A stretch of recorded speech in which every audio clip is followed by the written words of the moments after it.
Remember, this is my failure. I want to show you what I did wrong so you can learn from me, and I'm going to show you how to do it right, because I literally did this probably 5 or 6 different ways. I'm going to tighten this, kind of make sure the dent's gone. I've got my electric kettle with some boiling water, and I'm just going to run this water over here because you've got to release the stress in the plastic bumper, or the dent will simply reappear after you pull it out.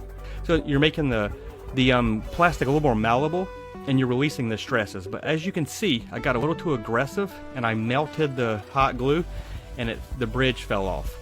And within 5 minutes, I was back to exactly what you see here. The dent reappeared. So let me show you how to do this the correct way. You see I cleaned it back off again with some alcohol. You really need this hot glue to be able to bond very well, as great as the hot glue can bond.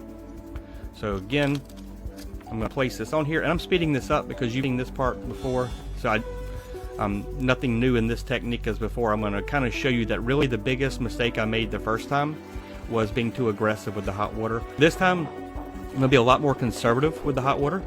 I'm simply going to really try to avoid the hot glue as much as I can and give it time in between pours, and also extend the hot water out a good bit further than the dent, because there's I've kind of learned that the stress of the dent extends a lot further into the bumper than you realize. So you want to release, you want to heat up the bumper as far around it as really you can, and it helps kind of release all that pressure and stress that'll cause the dent to reappear. And you just saw the hot glue pop, right?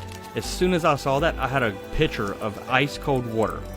This was part of the secret. So as soon as I saw that pop, I'm cooling down the bumper, which kind of helps set basically the dent being removed.